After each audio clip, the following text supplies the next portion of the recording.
Continuando con este programa especial sobre paneles de conversación, los quiero invitar a la siguiente temática, donde participó el doctor Humberto González y conversamos sobre el manejo de hembras de reemplazo.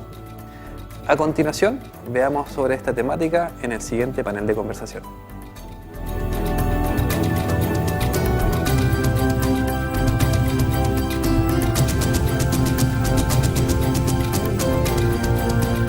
Como les comentaba, el tema que conversaremos hoy es la crianza ternera, que es un tema muy relevante en las explotaciones lecheras. ¿Qué nos puede decir sobre eso, Humberto? Mira, yo preferiría hablar de crianzas de hembras de reemplazo. Cuando nosotros hablamos de crianza de ternera nos estamos refiriendo solo a un segmento, ¿no es cierto?, de una labor que tenemos que enfrentar, que empieza con el animal recién nacido, pero que termina o debiera terminar siempre con una vaca de primer parto. ¿Una vaca de primer parto en qué periodo de tiempo? Idealmente en 24 meses, una vaca que logra parir con un desarrollo adecuado y en un periodo de crianza donde la tasa de aumento de peso no comprometa su capacidad productiva. Digamos, en el último tiempo ha existido o se ha presentado un boom en lo que es la crianza de vaquillas o hembras de reemplazo. ¿A qué se debe esta especie de boom? Mira, a mí me da la impresión que este segmento de nuestro quehacer productivo durante mucho tiempo se miró como un problema más que una solución a un problema. Bien. Y me da la impresión también que de alguna forma u otra nuestros rebaños lecheros han sufrido un deterioro reproductivo, que no viene al caso profundizar. Tú dirás, ¿qué relación tiene esto con lo que estamos conversando? Una relación muy estrecha, porque en definitiva, ese deterioro reproductivo se ha traducido en un incremento en las tasas de reemplazo. Y por consiguiente, nuestros productores cada vez más tienen que criar una mayor proporción de las hembras que nacen dentro de sus predios para posteriormente incorporarlas al rebaño lechero. ¿Y eso qué efecto tiene sobre la productividad de esa explotación lechera? Mira, depende mucho de cuánto produzca esa vaca de primer parto. En el sistema pastoril que nosotros hemos desarrollado en Oromo, fíjate tú que nuestras vacas están pariendo por primera vez a los 24 meses. No tenemos otra alternativa porque los partos se presentan solo una vez al año. Eso también es porque Oromo es estacional. Entonces, ¿qué ocurre? Fíjate que como nuestros animales paren muy jóvenes, aún sin alcanzar el peso adulto, por supuesto, durante la primera lactancia deben producir leche y además deben crecer. Y por consiguiente aumentan su productividad más o menos un 35% entre la primera y la cuarta lactancia. O sea, sería recomendable bajar la tasa de reposición y tener más hembras de mayores partos en el rebaño. Claro, porque si tú bajas la tasa de reposición, aumentas la edad promedio de tu rebaño. Y por un efecto de arrastre, necesariamente aumenta la producción promedio por vaca. ¿Y cómo afecta o beneficia una buena crianza de hembras de reemplazo en que éstas duren más o más lactancias en la explotación? Es que ahí hay dos cosas. Si tú logras disminuir en este sistema tu tasa de reemplazo, además dispones de una mayor proporción del predio y de una mayor proporción de tus recursos alimenticios para producir leche. Y por consiguiente, tu productividad también se incrementa. Sí. Ahora, respondiendo a la otra pregunta, fíjate tú que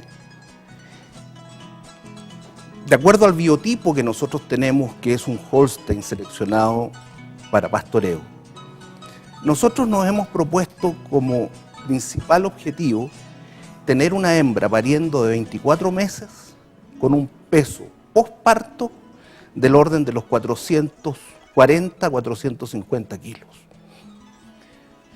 Ahora bien, ¿cómo lograr eso?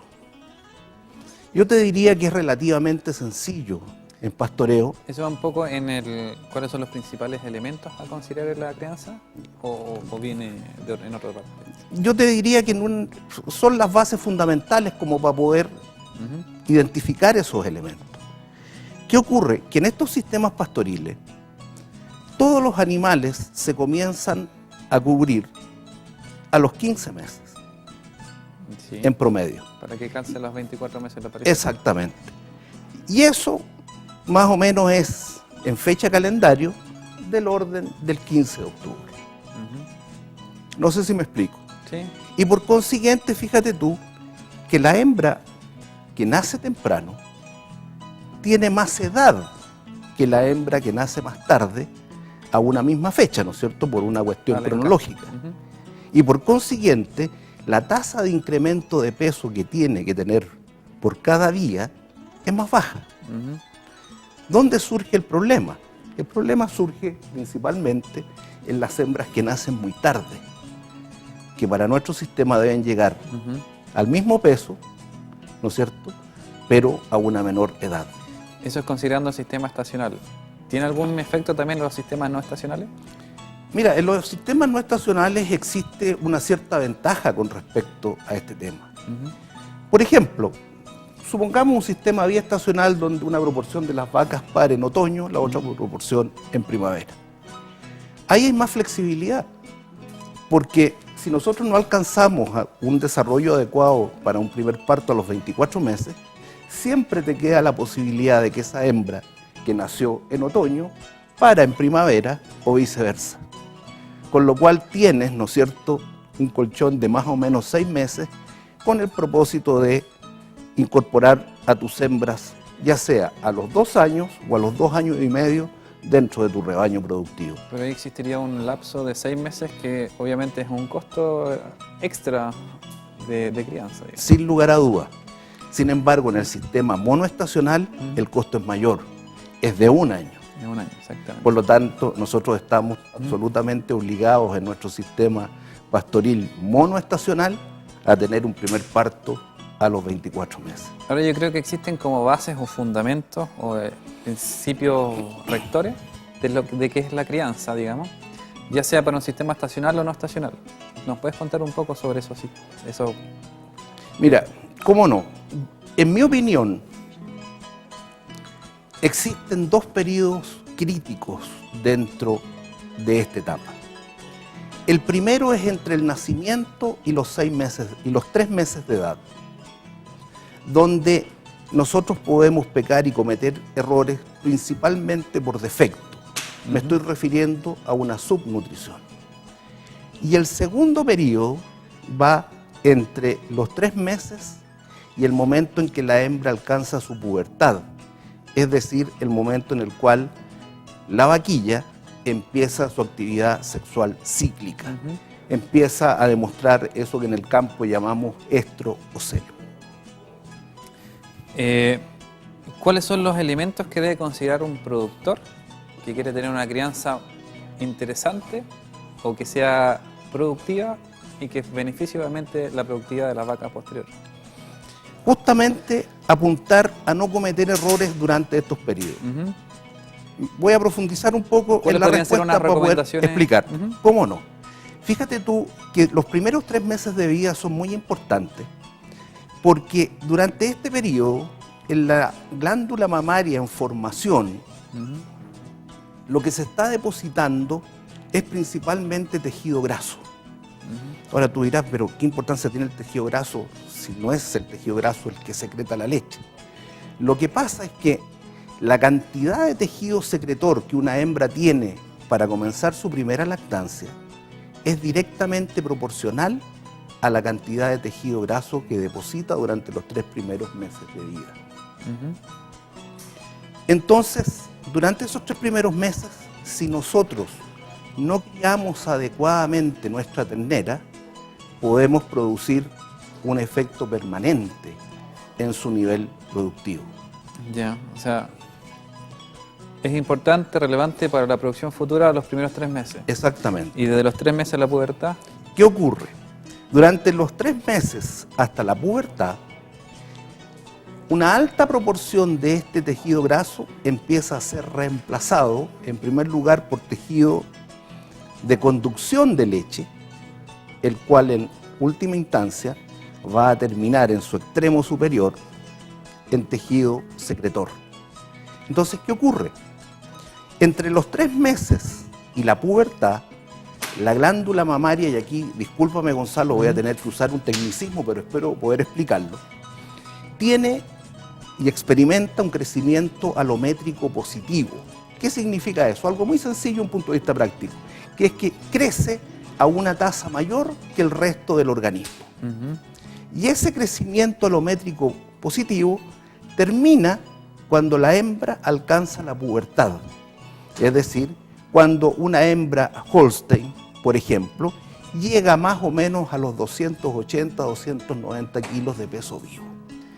Si en ese periodo tú estimulas demasiado el crecimiento, obviamente se acorta en el tiempo y por lo tanto ese hecho puede comprometer también negativamente la productividad futura de esa hembra. Perfecto.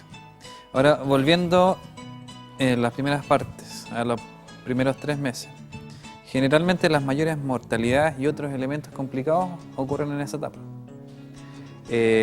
¿Cuáles son recomendaciones básicas que podríamos dar a los productores de cómo evitar esas mortalidades clásicas que existen y qué elementos hay que considerar para tener una buena nutrición? Porque tú dijiste que uno de los principales errores era la subnutrición en esa etapa.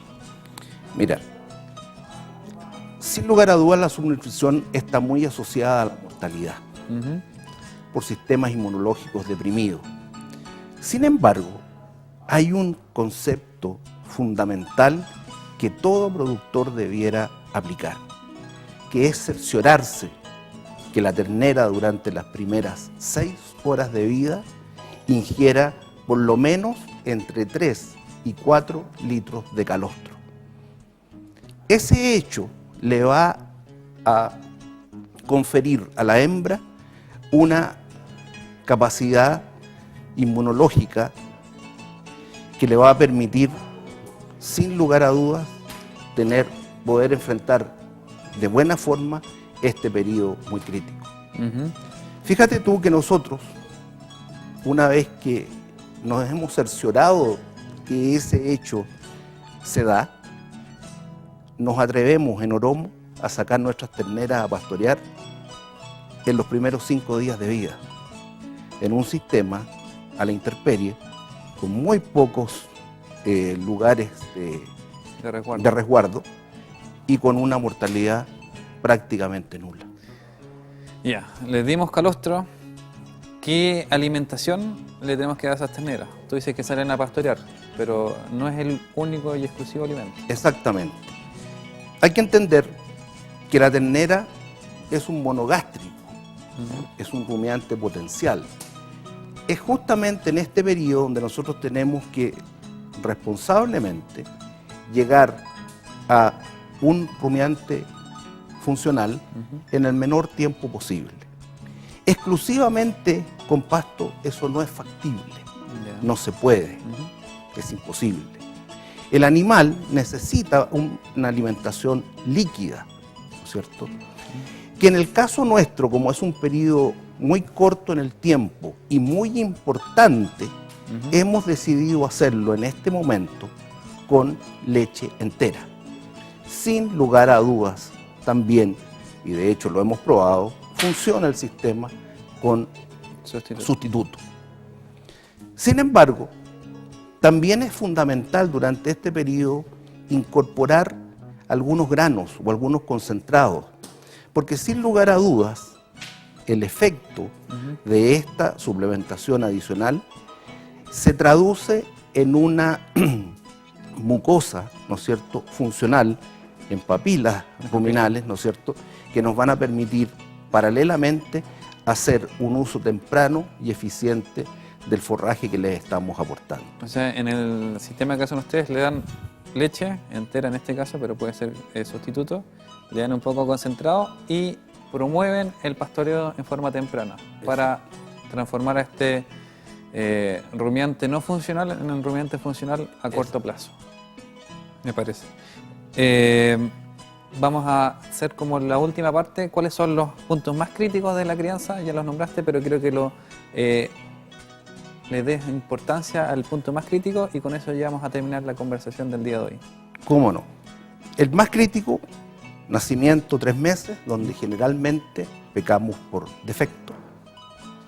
El segundo, que puede ser muy importante, 3 meses, pubertad, donde es factible pecar por exceso, principalmente en las terneras que nacen en otoño. Y yo te diría una cosa muy importante: no olvidar nunca que la domesticación separó el momento de la pubertad con el momento óptimo de la cubierta. Una hembra es púber a los 280 kilos, pero no es el momento de empezar a reproducirla. Necesariamente nosotros tenemos que esperar, ¿no es cierto?, hasta los 300, 320 kilos para cubrirlas por primera vez. El hacerlo en forma temprana puede generar un problema a posterior muy importante, ¿no es cierto?, que generalmente se va a traducir en una distosia al parto o en un desarrollo inadecuado del animal al momento del mismo. Ok, con esto vamos a terminar el panel de conversación de hoy. Voy a hacer un pequeño resumen para recordar a ustedes los principales puntos que se conversaron. Hablamos de que más de que crianza de terneras tenemos que hablar de vaquillas de reemplazo. Generalmente se habla ahora de vaquillas de reemplazo porque tenemos el sistema que ocupan ahora un problema reproductivo que hacen incrementar la tasa de reemplazo y con eso necesitamos mayor reposición. Eso está influenciado también por el momento de generar estas vaquillas de reemplazo. Necesitamos que lleguen más sanas, más resistentes y que tengan más longevidad, que es lo que nos hace ser más productivo, más rentable. Principalmente en la crianza misma hay 2 periodos críticos, de los 0 a los 3 meses o desde el parto a los 3 meses, donde los principales problemas son de subnutrición, relacionados o con que hay que darle calostro antes de las primeras 6 horas, ojalá sobre 4 litros, y después hay que alimentarlas con leche principalmente, ya puede ser leche entera o sustituto, complementada con concentrado y un poco pastoreo como hacen acá en Oromo, se pueden hacer las dos. La importancia acá es el depósito de grasa en la glándula mamaria que nos va a permitir una mayor producción a futuro. Y el segundo periodo importante es desde los 3 meses a la pubertad, que la pubertad es el momento en que empieza a ciclar. No es lo mismo, como dijiste, que sea el momento del encaste. Hay una diferencia de edad en eso, de un tiempo importante. Y acá lo importante es favorecer un crecimiento, pero no una sobrenutrición en este caso de las vaquillas, porque obviamente siempre se estila el encaste por peso, pero tampoco hay que adelantarlo mucho en el tiempo, si no vamos a estar afectando finalmente el parto y la producción de leche.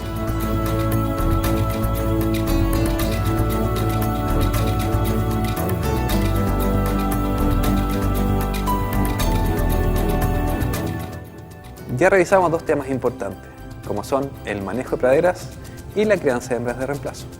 Ahora los quiero invitar a una pequeña pausa comercial y ya volvemos con leche y carne y algo más.